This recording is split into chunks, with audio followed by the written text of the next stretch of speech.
What's up, guys? Anthony Laporta Jr. in Home Fitness and Health, and we're just going to go through some stretching and mobility stuff that I do with a lot of my clients. So first thing is, I do a lot of this right at home in a staircase. Didn't have a staircase available where I could videotape, but basically if this is your staircase, okay, I'm going to use, say, the bottom step. I'm going to come on and we're going to get just a calf stretch. So you want that heel to be going down towards the floor. We're not doing calf raises. That would be the opposite. I would be firing my calf muscle and tightening it. We just want to get these calves loosened up so that if we're going to be squatting and deadlifting and doing other moves, we've got that ankle mobility. So when I do two at first and then we'll switch, we'll do one at a time. I'm keeping the foot down, that second foot, and we can make it more aggressive and take the foot off. Everything we're going to do from this stretching perspective, I'm looking at basically the 30-second stretch minimum. That's how you get a really good stretch going. And you can do longer, you can do multiple rounds. Okay, so the next thing that I had gone over recently with a client is we're going to stretch the hamstring, but we're going to continue to get that calf, okay? My feet, if you can't see under the bench, would be aimed at that staircase, okay? Now you're going to go on the first, the second, the third step, depending on where your flexibility is. If all you have is a bench, that's fine as well. Heel up on the bench. Now we want to pull that ankle, right? So now I'm getting a stretch in that calf. I'm already starting to feel it in the hamstring. This bottom foot, okay, if you can't see that, wants to turn out. You're not going to let that happen.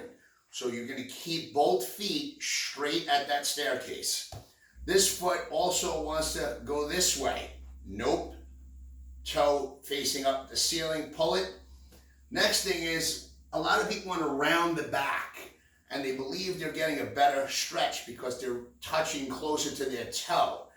That's incorrect.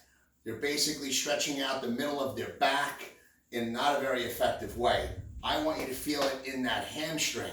So I'm going to bring my chest, again, imagining this is a staircase or your bench, forward. So I'm reaching tall. So the hinge is at my hip, not at my back. So I'm bringing the words on my shirt that in Home Fitness and Health at the toe. Now I've got a fantastic stretch down that hamstring and even into the calf. Don't let the foot go away. It's going to try to do that, or it's going to try to turn out. You're going to keep that ankle pulled as you lean. Stretching should be uncomfortable, not painful. If you get it to the point of pain, then your muscles are contracting, they're guarding. They don't want to injure the joint. So they're going to really start to work against you. Instead of, if it's slightly uncomfortable and you're holding it for that 30, 45 seconds, the muscles will give up and relax and allow you to increase the length. Obviously, you'll do both sides for everything I'm explaining. So the next thing is we want to loosen up the T-spine and also the hips. Even just for people that are going to go do cardio, this is great to do. So the next thing I'm going to do, again, both feet are facing straight at the step or the bench. When I put the foot up, it's straight. I don't let it turn, okay? So now both feet are facing the same way. I've got a little space. We don't want to be on a tightrope. I'm going to block outside this knee because it's going to want to open. We're going to get a lot of internal rotation on this hip stretch. As I stay really tall, I'm going to rotate my upper back and my neck, trying to follow that hand.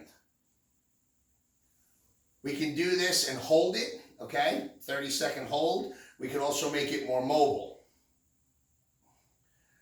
where I'm moving through. I can also reach across this way to get a little stretch through the shoulder joint. That's the basic way I like to do it, but we can make it a little bit more challenging. Put the hand up high, rotating through the elbow. I get a lot more scap retraction when I do this position. We can also work a little internal rotation. So I'm putting the back of my hand into my low back. As I open that T-spine, I'm getting some shoulder stretch as well in here. After that, I just simply held on to the staircase. Old jiu-jitsu saying is shake the dust out of your joints, right? So we just want a lateral swing. And when I do this, I want you to have your foot, that foot remains facing forward, as does the other foot. So both feet are going to remain facing forward. I'm crossing over, so I get a lot of work in the hips and groin, and coming out, keeping that foot. I don't let it rotate up. I'm keeping it facing you, so I can get the most stretch in the hip. Now, we don't want to wing it, right? We're not trying to go for our best. We're just getting loose before we're going to actually train. And then I'm also going to do front to back. So again, don't let the hips open and turn. You want to keep that foot in line. And again, we're not trying to, go for the gusto here. We're just loosening up that hip joint. So hopefully that's helpful to everyone, even people who are just going to go out for a walk.